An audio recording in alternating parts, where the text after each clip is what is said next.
Gostaria de compartilhar com os amados nesta noite uma porção da palavra de Deus aos nossos corações e nesta noite gostaria de estar trazendo uma reflexão aos nossos corações e eu queria continuar falando de oração.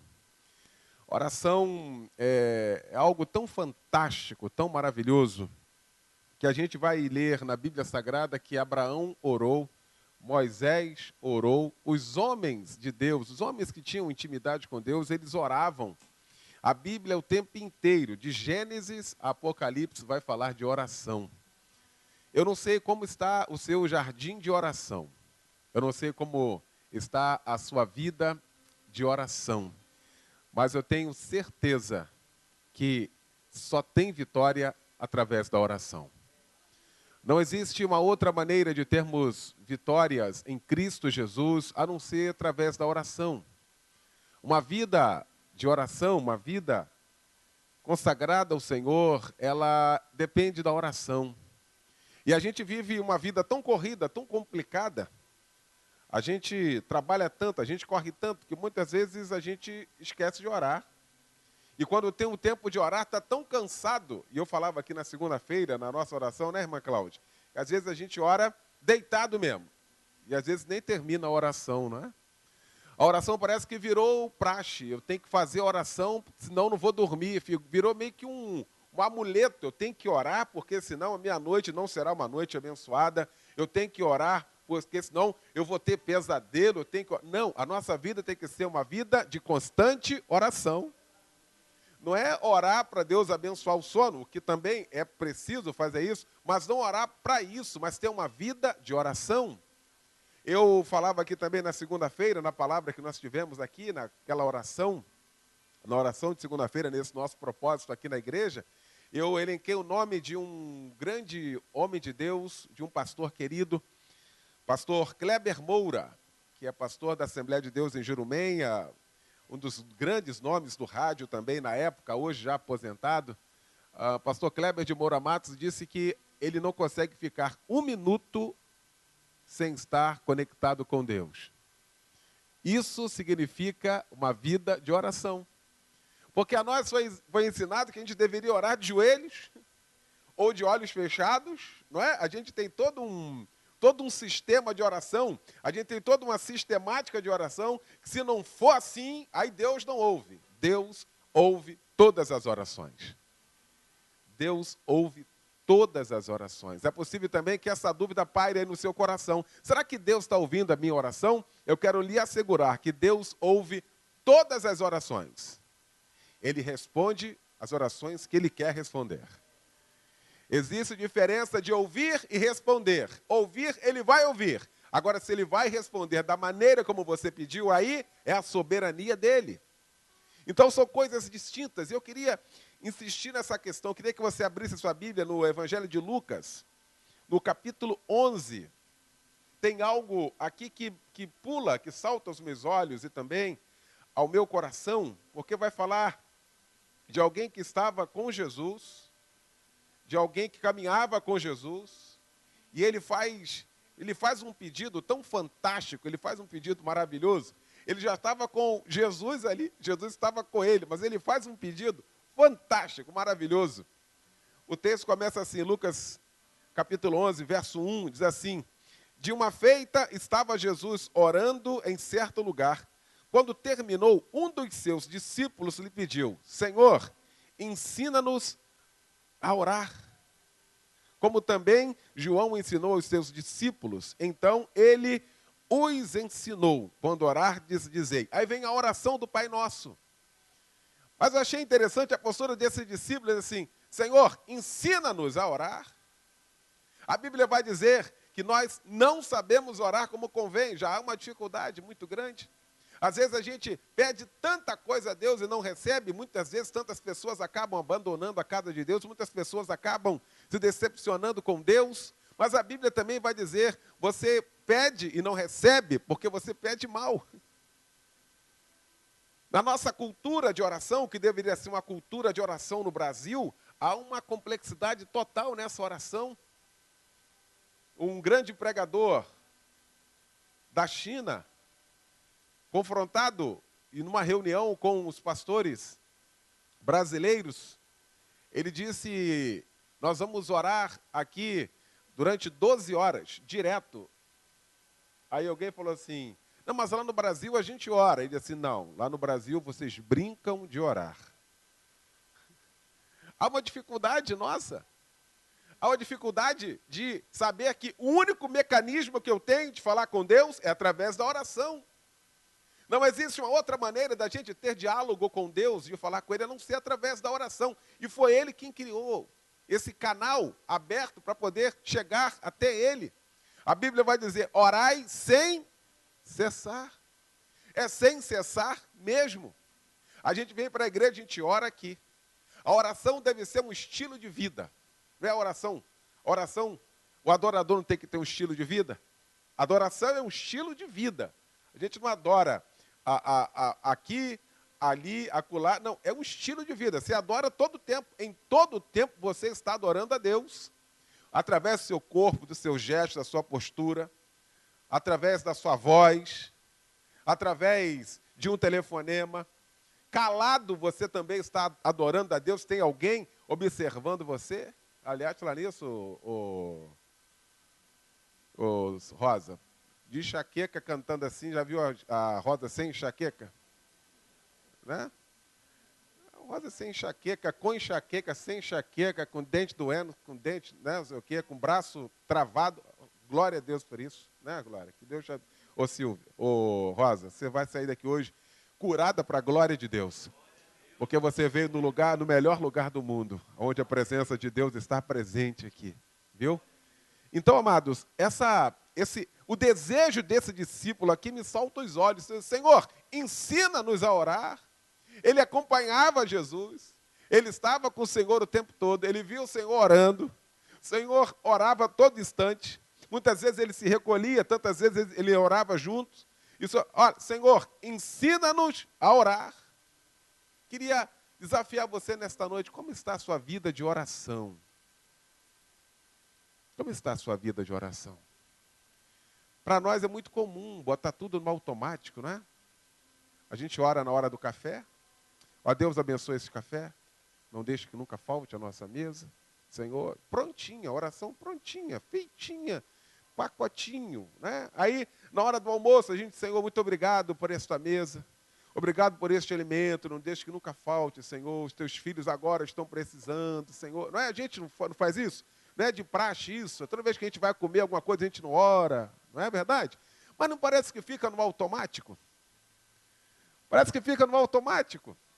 É algo meio que automático. A gente faz isso exatamente para não ficar feio. Muitas vezes para que os nossos filhos vejam que nós estamos dando graça. Mas essa não é uma postura de oração, porque oração é um estilo de vida. Oração é um estilo de vida. E o mais interessante nisso tudo, abra sua Bíblia comigo, estava analisando um texto de Atos. Interessante que Deus, Ele sabe quando você ora. Olha, como não? Não é porque às vezes a gente fala assim, tá, mas eu vou orar. Será que Deus vai ouvir? Eu quero bater nessa tecla. Será que Deus vai ouvir de fato a minha oração? Será que de fato Deus vai ouvir a minha petição? A Bíblia vai dizer que nós devemos lançar sobre Ele toda a nossa ansiedade. Tá, mas como é que eu lanço sobre Ele a minha ansiedade? Jogando? Com a mão?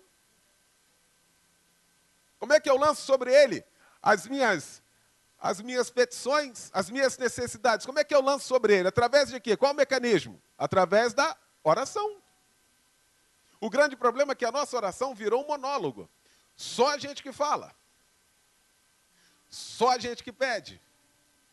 Na oração, no diálogo, só a gente que fala. Ele quer até interagir, mas a gente não deixa.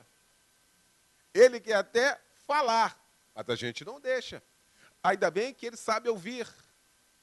A Bíblia vai dizer, e ele mesmo vai dizer que os ouvidos dele, os seus ouvidos não estão agravados ou tapados para que não possa ouvir. Mas a gente só pede.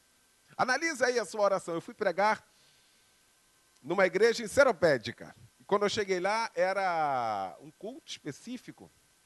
Eu não sabia que o culto era específico nesse sentido de que as pessoas estavam mandando uma carta para Jesus. pastora da igreja, o pastor, o ministério, desencadeou, fez essa campanha e falou assim: você vai escrever uma carta para Jesus, colocar tudo que você quer numa carta e vai trazer aqui no dia, envelopada, e você vai remeter essa carta para Jesus. E eu cheguei para pregar, eu não sabia desse culto, eu fui convidado e fui pregar. Mas antes a pastora falou assim: então, vocês trouxeram uma carta, todo mundo tinha levado a carta para falar exatamente tudo que queria falar para Jesus, estava naquela carta. Não é?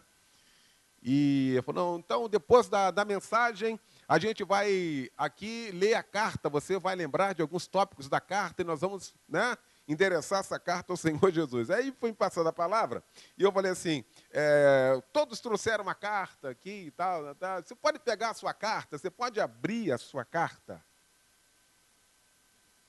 Aí eu falei assim: eu quero aqui, e eu não vi, não é visão, não é profecia, é apenas uma sensação. 90% das coisas que tem nesta carta, ou 95%, não lembro o percentual, é só de pedido. É ou não é? E de fato era. Tem alguma coisa em pedir? Não, aliás, a oração é para pedir mesmo. Não tem problema nenhum em pedir. O problema é que a gente pede mais e não agradece na mesma proporção. A gente tem dificuldade de agradecer ao Senhor na sua proporção. Porque muitas vezes a gente acha que Ele é obrigado a nos abençoar. A gente tem convicção de que a gente recebe as coisas pelos nossos méritos. Não, eu não recebo nenhuma bênção pelos meus méritos. Aliás, se fosse pelos meus méritos, eu não receberia nada. Ainda bem que a graça dele me alcançou.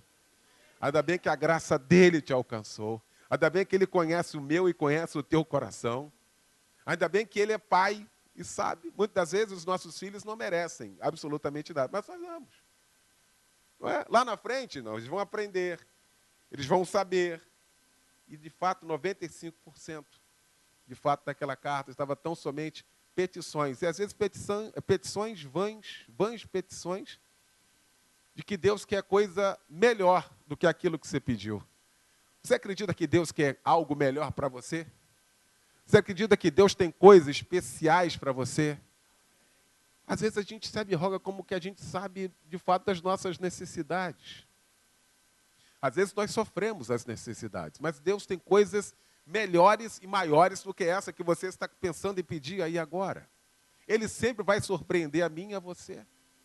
O mais interessante é que Ele sabe que quando a gente está orando, é isso aqui que me traz, sabe, uma alegria. Em Atos, no capítulo 9, no texto que fala da conversão de Saulo, e aí quando ele vai para a rua da direita, não é, na casa onde Ananias vai visitá-lo, o Senhor pede para ele lá, Ananias vai lá até na rua direita, tem um homem chamado Saulo, ele diz: Senhor, mas logo esse homem aí, tipo fosse o Beira-Mar hoje, né? Alexandre, vai lá orar pelo Beira-Mar. Senhor, logo esse aí, o chefe, mais ou menos assim, era isso aí, vai lá, porque ele é muito precioso para mim, e eu vou mostrar para ele quanto vale sofrer pelo meu nome. Olha o verso 11. Então o Senhor lhe ordenou: dispõe-te e vai à rua que se chama à direita, e na casa de Judas procura por Saulo, apelidado de Tarso, pois ele está orando. Deus sabe quando nós estamos orando. É isso aqui que me dá, sabe, uma alegria. Quando a gente não ora o léu, não.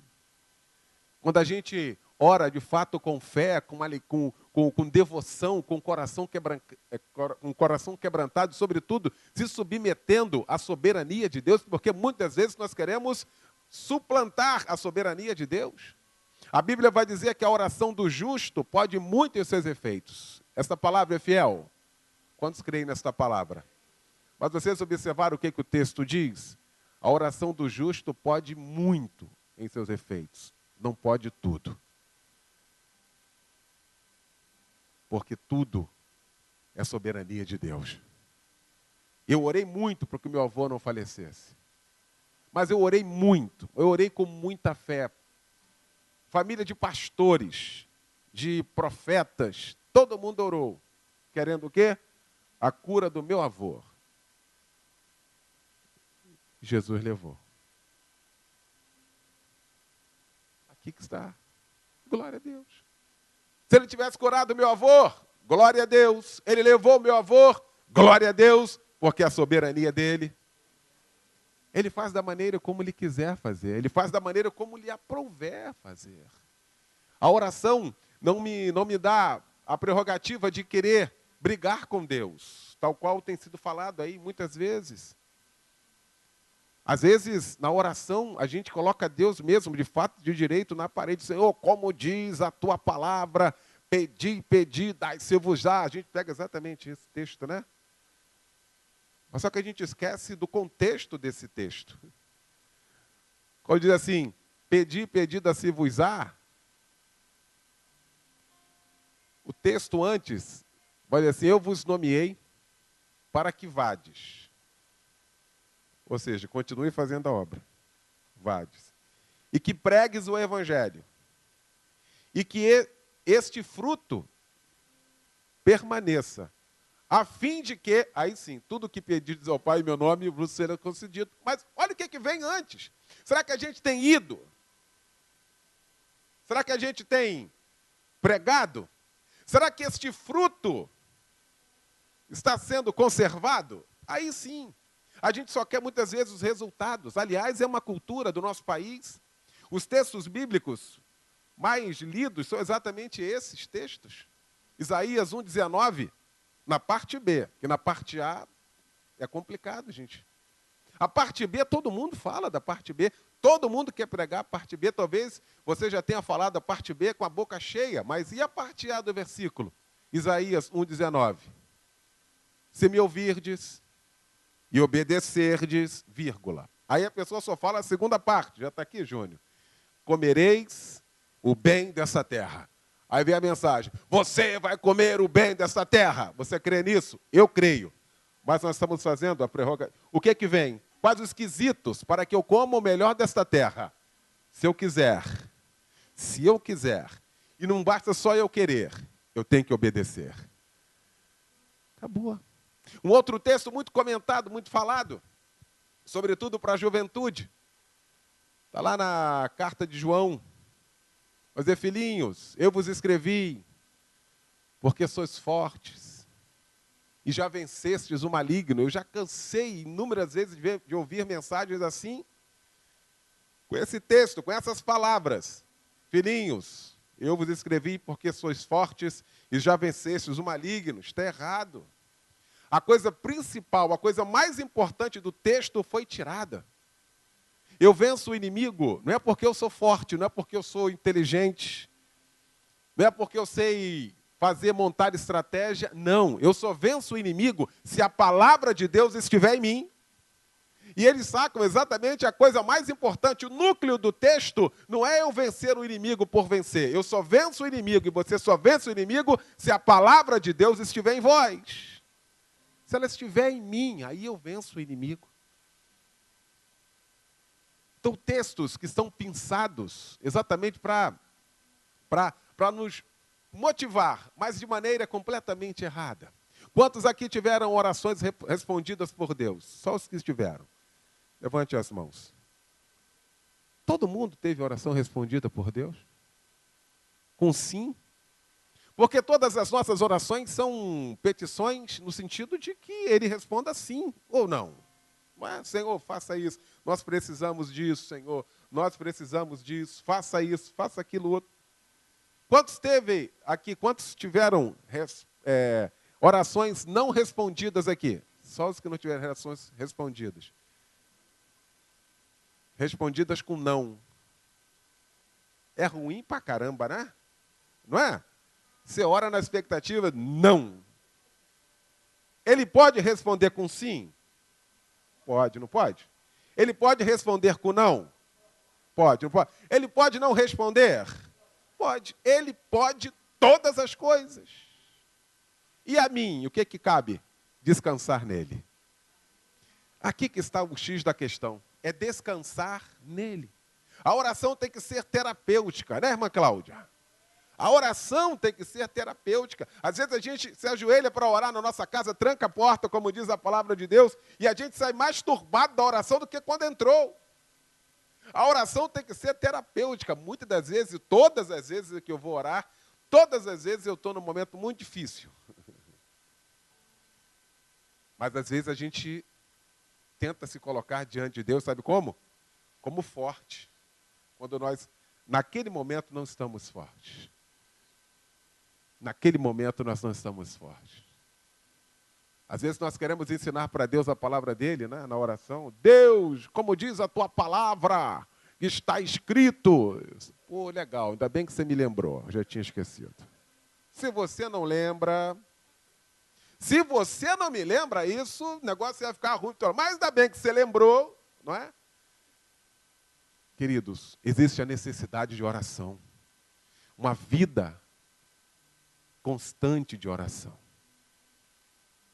Pastor, por que a gente, quando ora, fecha os olhos, não é?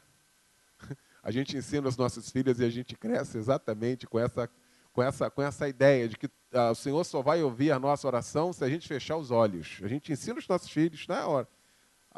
Lana, ora aí, Alana, para agradecer o almoço, a janta. Aí.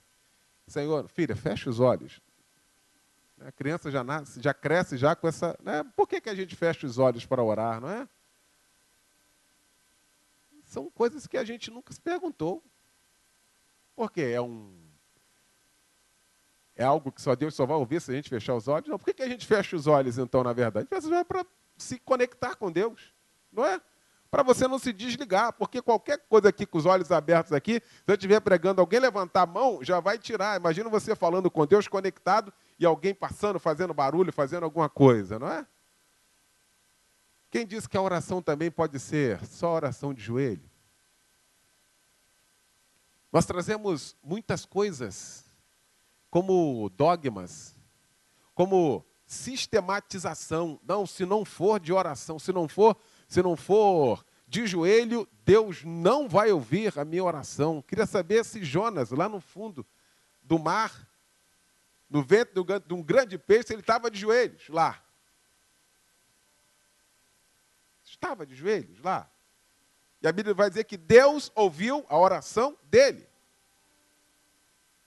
Paulo e Silas na prisão estavam de joelhos, porque, historicamente falando, eles ficaram meio que deitados, com os pés amarrados.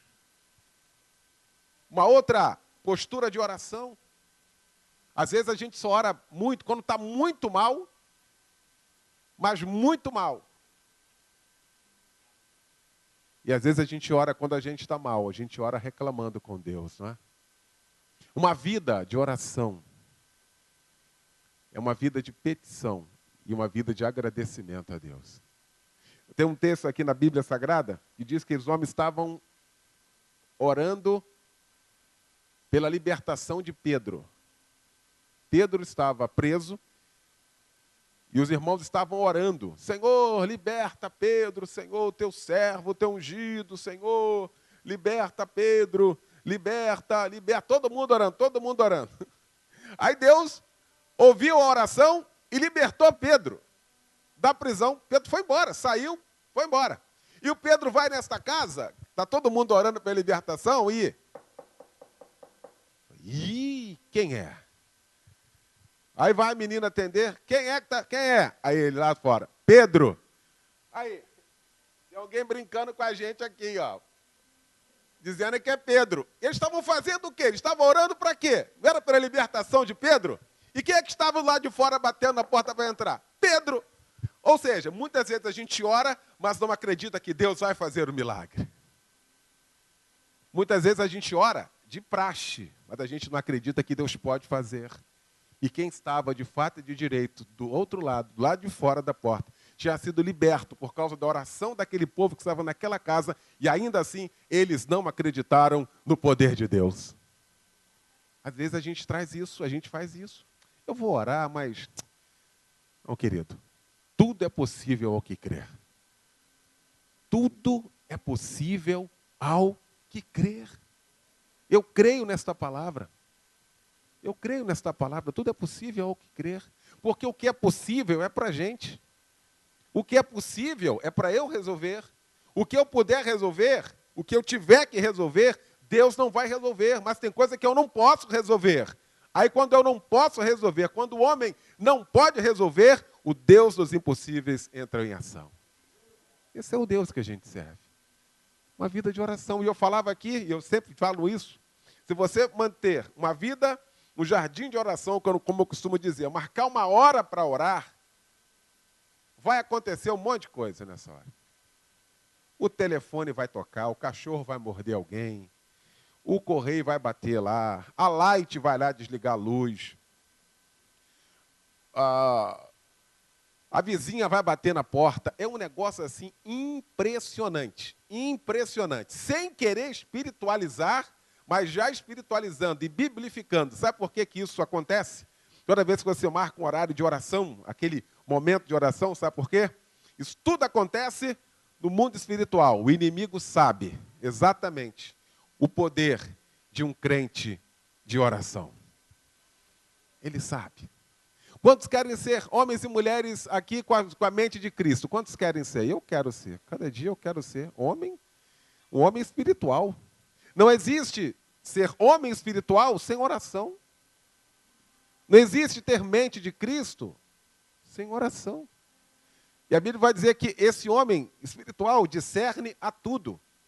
Discerne tudo, porque ele é comum, ele é normal. Ele discerne tudo. E ele, de ninguém é discernido, porque ele é normal, comum.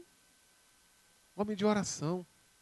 Lá no seu trabalho, por que existem tantas perseguições lá? Por que existem perseguições lá? Porque você é homem e mulher de oração. O inimigo também sabe que você ora. O inimigo também sabe que você busca a Deus. O inimigo também sabe que ele não pode com você. E ele tenta sempre minar exatamente naquele ponto fraco, porque ele também conhece o nosso ponto fraco. Sabe por quê que a gente ora? Porque o poder de Deus ele se aperfeiçoa exatamente na fraqueza. Essa é uma certeza, uma convicção. Se você nesta noite entrou aqui, fala, pastor, minha vida de oração não está legal não. Eu tenho orado exatamente naqueles horários, tal qual lá em Jerusalém, tinha os horários, a hora sexta, a hora nona, mas era o hábito dos judeus lá. E eles oravam, e eles oram, eles vão para o muro, eles ficam horas e horas e horas e horas orando a Deus. Se você ora uma oração de praxe, eu queria convidar você a você experimentar um estilo de vida de oração. Orando pela manhã, orando no seu carro, orando no seu trabalho, orando na hora da refeição. Que você desse um descanso ao seu iPhone, ao seu iPod, o seu tablet, o seu iPad. Você desse um descanso a ele. E que você se utilizasse desse horário que você perde tendo que utilizar isso tudo, muitas vezes para absolutamente nada. Que você utilizasse exatamente esse tempo para ter uma vida de oração. Fosse uma vida, um estilo de vida de oração. Eu queria que você se colocasse de pé nesta hora. A gente só vai, repito, conseguir vencer através da oração. Deus tem colocado esse propósito no coração do nosso pastor desde janeiro, desde o dia 1º de janeiro. A nossa igreja, durante o mês de janeiro, todos os dias, nós oramos aqui. Em fevereiro, segunda, quarta e sexta, e domingo, oração aqui na igreja. Março, continua o propósito de oração, domingo, segunda, quarta, sexta. E vamos continuar orando. Não existe uma outra maneira de Deus trabalhar. Não existe uma outra maneira de Deus nos capacitar. Não existe uma outra maneira de Deus nos encher do seu Espírito Santo a não ser através da oração. Eu queria que você, nessa hora, colocasse a mão no seu coração. E você fizesse o seu pedido ao Senhor de uma vida em comunhão com Ele. A gente fala sempre de comunhão. A gente fala sempre de comunhão. A gente fala sempre que quer estar mais perto de Deus. Como que eu quero estar mais perto de Deus se eu não falo com Ele? E quando eu falo com Ele, eu só falo o que eu quero falar. Eu nem espero que Ele responda. Eu quero ouvir a voz de Deus também. Eu quero ouvir Deus falando também comigo. Eu quero ouvir Deus corrigindo também a minha vida. Eu quero Deus dizendo assim, olha, eu quero apresentar você, meu filho, por essa postura de oração que você tem, eu quero apresentar coisas grandes a você. Tal qual o texto de Jeremias, no capítulo 33, 13, vai dizer, clamas a mim, responder-te-ei e anunciar-te-ei coisas grandes e firmes que tu não sabes, mas eu vou me revelar a você, porque você fala comigo.